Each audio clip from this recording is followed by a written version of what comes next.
As you listen, complete the numbered spaces in the identification form in the book. First, you have some time to look at questions 1 to 5.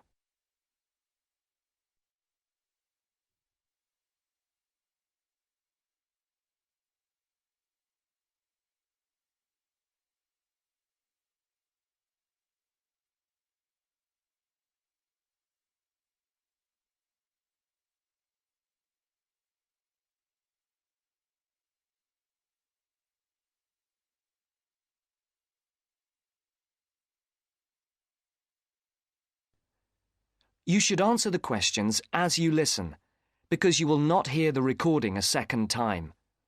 Listen carefully and answer questions 1 to 5. Platinum Card Service, Rebecca speaking. How may I help you? I've got a few problems with my credit card account. OK. What is your credit card number? Let's see. It's here somewhere. Here it is. Can I just take the card number, please? Yes, it's 6992 6992 3443 3443 1147 1147 8921. 8921. Right. Can I just check that? 6992 3443 1147 8921. That's it. And your name? Carlos da Silva. I just need to check a few details for identification and security, if you'll bear with me. That's okay. And what's your postcode? SE1 8PB. SE1 8PB. That's it. Vauxhall Close, London? Yes, that's right. And the house number? 43. And can you give me your date of birth?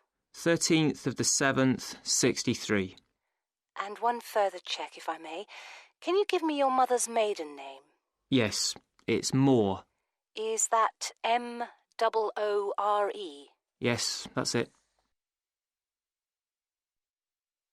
Before the caller and operator continue their telephone conversation, look at questions 6 to 10.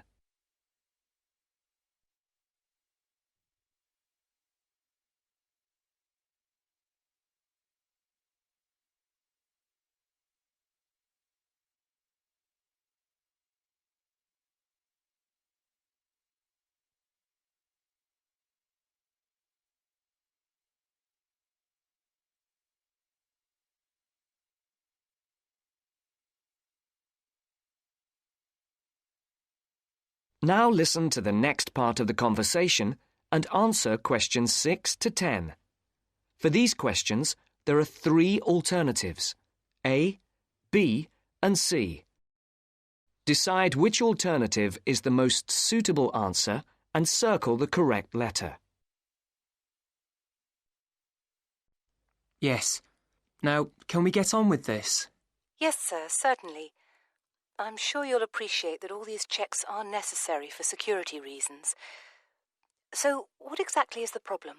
Problems? OK. Well, first, your computer seems to have gone mad. I sent you £500 and on the statement for the account it shows that I only paid £300.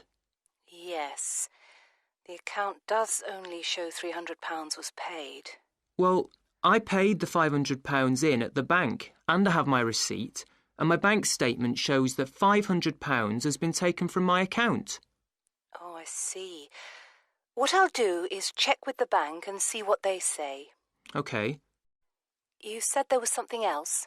Yes, as if that wasn't enough. My account shows that £107.27 was paid to a company called Pan Express. I don't know who this is. Let's have a look.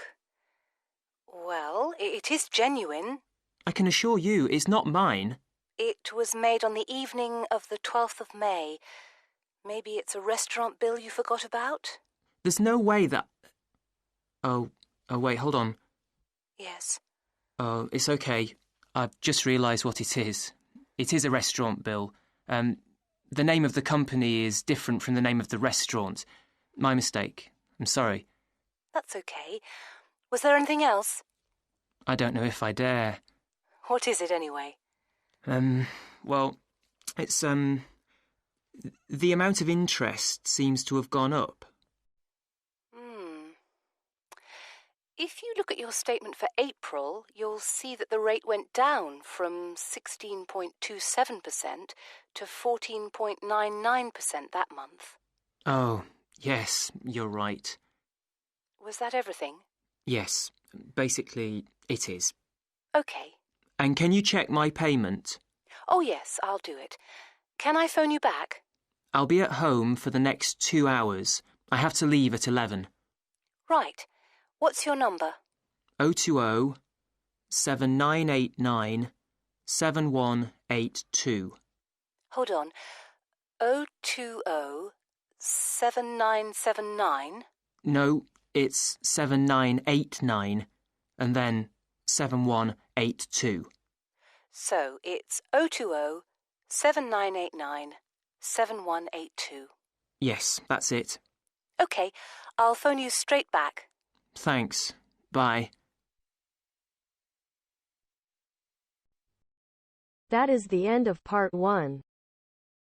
You now have half a minute to check your answers.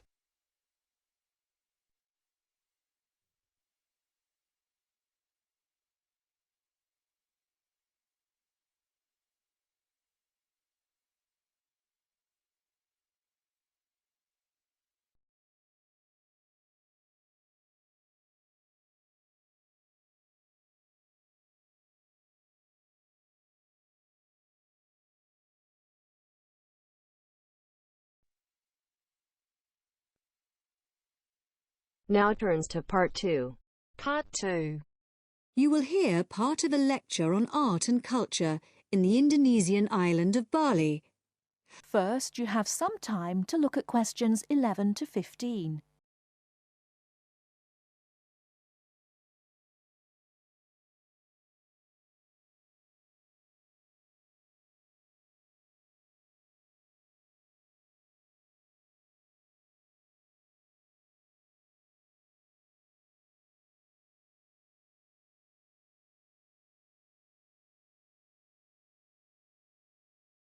Now, listen carefully and answer questions 11 to 15.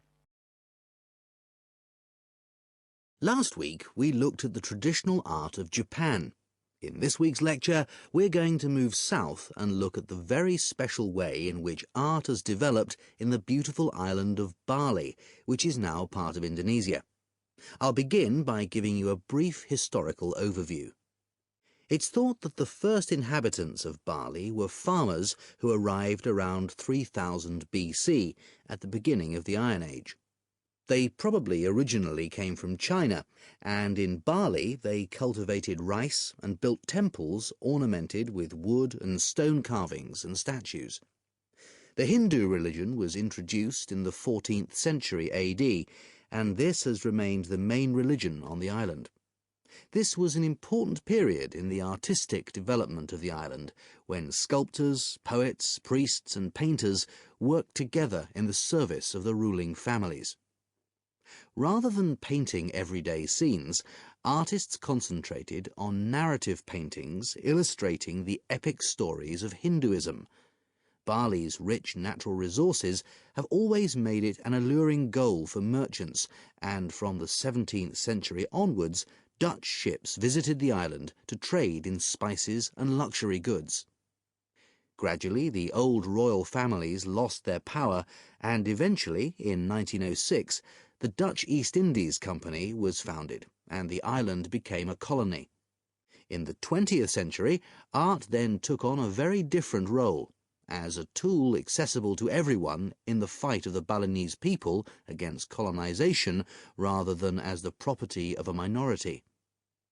Shortly after this, in the 1920s, stories of the beauty of the island of Bali began to spread around the world, and Balinese art underwent another vast transformation with the advent of tourism to the island.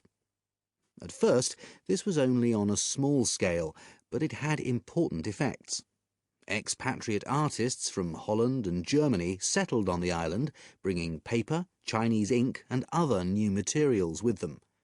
They worked with local artists, encouraging them to experiment with concepts like naturalism, expressionism, light and perspective, as well as to move away from the traditional focus on narrative painting towards something closer to their own experience. When independence came in 1945, this desire for an art to match a new national identity became stronger, and the traditional narrative paintings started to give way to scenes showing the everyday life of the Balinese people, harvests, market scenes and daily tasks, as well as the myths and legends of their history. Before you hear the rest of the talk, you have some time to look at questions 16 to 20.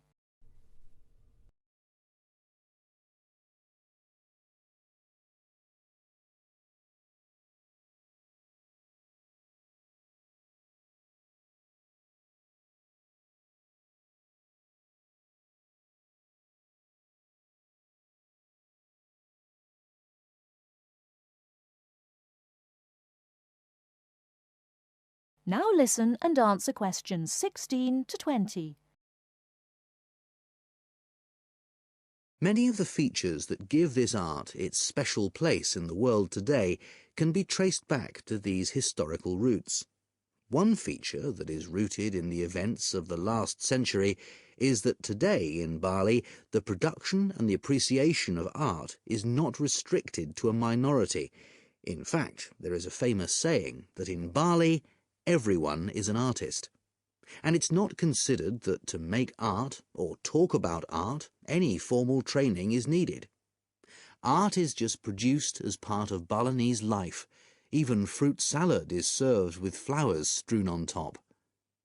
One factor which has contributed to this productivity is Bali's fertility. Over the centuries, the rich soil and the fact that food and shelter are readily available has given the islanders the leisure to develop their arts. While painting, sculpture, carving and music have traditionally been the province of men, women have channeled their creative energy into making lavish offerings to the gods with spectacular pyramids of flowers, fruit and cakes offered at the temples on festival days and celebrations. All these kinds of art still have close links with the religion of the people and are something that people do on a daily basis. Another special characteristic of art in Bali is that it is not generally seen as an individual pursuit. In the West, art is often carried out by the artist on his own, reflecting his own individual worldview in the hope of achieving personal wealth and fame. For Balinese artists, art is something that's done as a group, and many artists may participate in one piece of work. And Balinese art is not restricted to temples and offerings. It decorates objects such as jackets, motorcycles, hotel menus, and so on. But perhaps the most significant characteristic of Balinese art, and one that distinguishes it most from the art of the West, is to do with its expected lifespan. Carvings are made in soft stone, which is gradually destroyed over the years. The humid climate rots paper and cloth paintings. The magnificent offerings of fruit and sweets are eaten. Wooden statues are destroyed by insects. But Balinese artists accept that their work is ephemeral, not permanent, and instead of slavishly preserving the originals, they produce new art. And all this rebuilding, renovating and replacing means that the island's art continually evolves and perpetuates itself. That is the end of part 2. You now have half a minute to check your answers.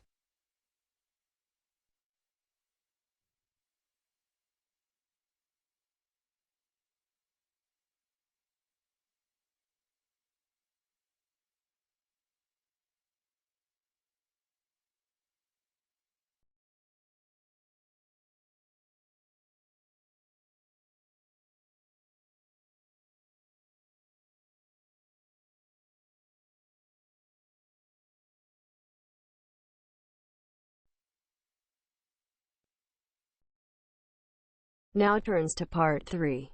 Part 3. You will hear two students, Sharon and Zhao Li, talking to their tutor about a presentation they gave the previous week. First, you have some time to look at questions 21 to 23.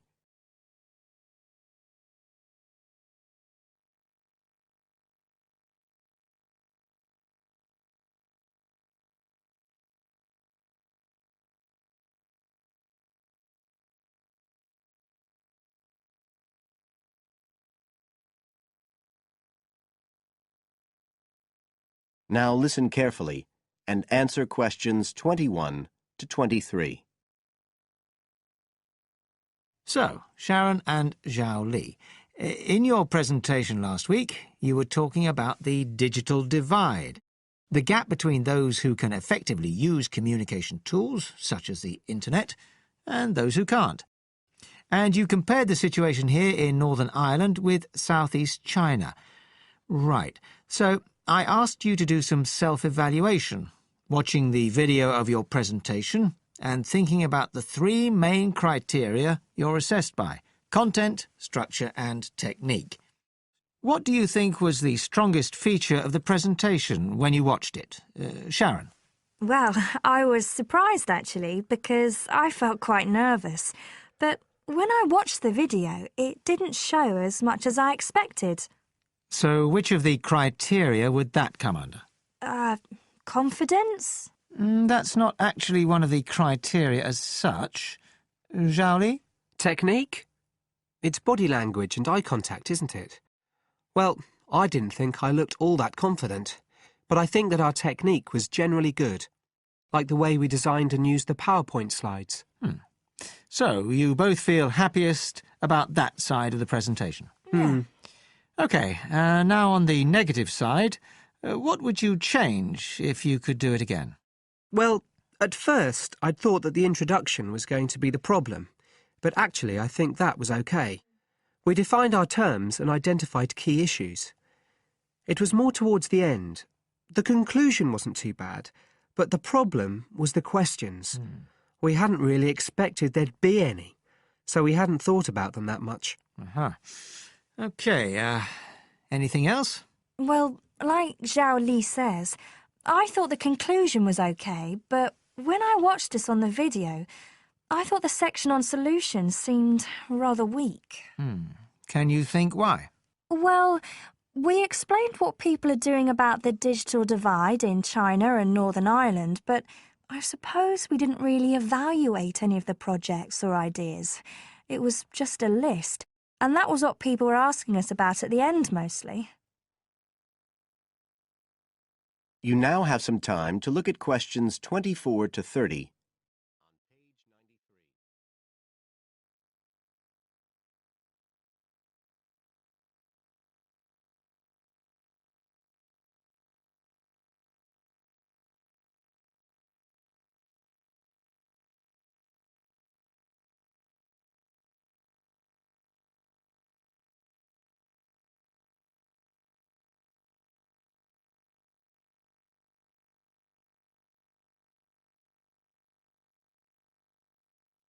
Now listen and answer questions 24 to 30. OK. Now, I also asked you to get some peer evaluation from the other students. Yes, well, people said it was interesting, like the fact that in China the internet was used more for shopping than in Northern Ireland. They said sometimes it was a bit hard to understand because we were talking quite fast, but we didn't think so when we watched the video. No, it's a bit different, though, because you know all this information already. If you're hearing it for the first time, you need more time to process it. That's why signposting the structure and organisation of the talk is important. That seemed OK. No one mentioned that as a problem. Some people said that we could have had more on the slides, like some of the other groups had nearly everything they said written up on the visuals as well. But other people said the slides were good. They had just the key points.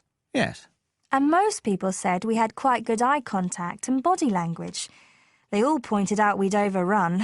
They all said we were 5 minutes over. But we timed it afterwards on the video, and it was only 3 minutes. We were a bit unsure about the background reading at first, but I think we did as much as we could in the time. Anyway, no one commented on that under content. But one thing that did come out was that they liked the fact we'd done research on both Northern Ireland and China. Most other people had just based their research on one country. We managed to get quite a lot of data from the internet, although we had to do our own analysis, and we did our own surveys as well in both countries. So the class gave us best feedback for content, but it was all okay. Right. Well, that's quite similar to the feedback I'm giving you. I was very impressed by the amount of work you'd done and by your research methodology. So, actually, I'm giving you full marks for content. 5. Oh. The structure of the presentation was good, but not quite as good as the content. So, I gave that 4. And the same for technique. So, well done. Thank you. Now, the next stage is to write up your report. So, just a few pointers for you here. First of all, in your presentation, I think your ending was rather abrupt. You suddenly just stopped talking. Yeah. It wasn't a big problem, but think about your closing sentences in your report. You want to round it off well. One thing I forgot to mention earlier was that I felt a very strong point was that after you'd given your results, you explained their limitations. The fact that we didn't have a very reliable sample in terms of age in China. Yes, that section. So don't forget to include that. And you had some excellent charts and diagrams, but maybe you could flesh out the literature review a bit. I can give you some ideas for that later on if you want.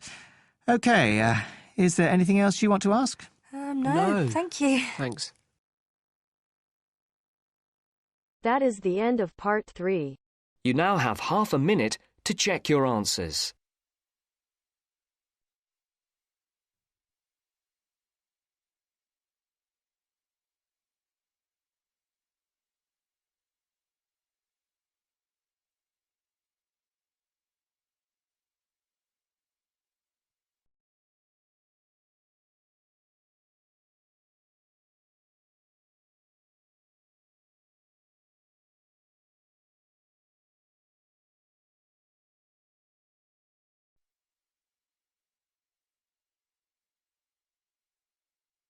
Now turns to part 4.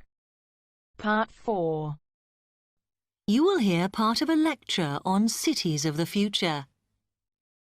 You now have 30 seconds to read questions 31 to 37.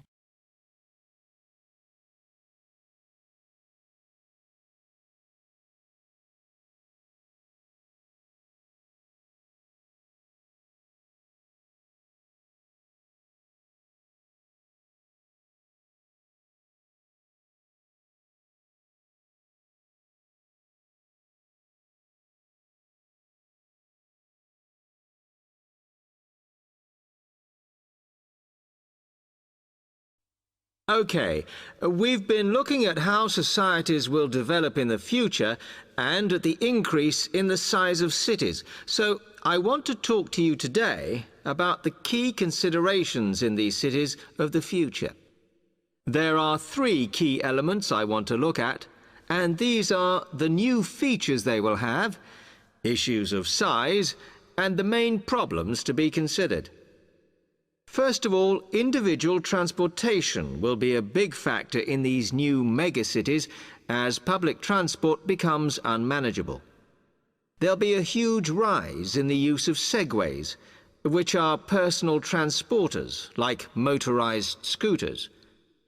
As a result, and partly also to reduce pollution, roads will be altered so that they are narrower and will take up less of a city's space than they do currently. Naturally, this is a major change to the infrastructure, and something that may hinder it is the huge amount of investment it will require. The next thing is, what is going to happen to the commercial areas? We do not want these to become even larger concrete jungles than they are at present, so we have to look at design. And current designs for city development include building gardens on the roofs of these buildings to make a more pleasant environment for workers. And you may think that these areas will expand to cope with increased commercial activity. In fact, The prediction is that they will cover 1/5 of the area that they do at present as we build upwards. The exception to this is shopping centres, which we predict will expand with more and more temperature-controlled malls. What may cause difficulties is that the superstores will be confined to the outer edges of the city, as they will be too big to fit into the new malls. Then, of course, there are the residential areas, and these will undergo their own changes. One particular development will be houses which are built from glass, as innovations in this material allow it to provide light without causing problems with temperature inside a building. The residential areas will not be allowed to expand without limit, as happens in some areas at present, and their size will be restricted to a population of 15,000. One issue, which has yet to be resolved, and I'm not sure it ever will be, is how we manage to house older residents. They will be increasing in numbers as time goes on. Finally, how will these cities live? We know we have limited energy sources, so what will we do? Well, something currently in development, which will be a feature, is that waste is going to become an energy source. For example, to provide gas in homes. Also, as new technology and systems are developed, we will find that energy plants will become smaller. Another energy source we could use, but one which raises issues of having enough space and too much noise, is wind farms. Because of the problems, I'm not convinced these will be the grand solution to our energy problems that we thought they were going to be. You now have 15 seconds to read questions 38 to 40.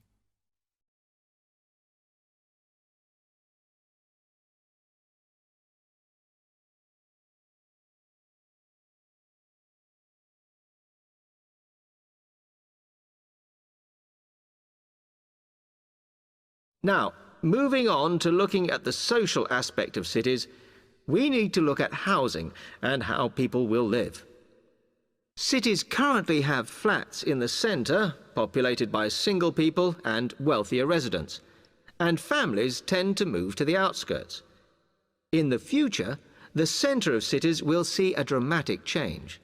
We will see many more examples of cooperative buildings.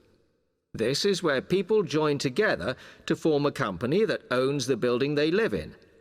And despite continuing shortages, there will also be a rise in the provision of retirement homes in city centres, so that the elderly can have easy access to hospitals and shops. Recently, we have seen a levelling off in the growth of private housing, and I think that will not change. But we are likely to see more social housing, as far fewer people will be able to afford to own their own homes. OK, now, if anybody has any...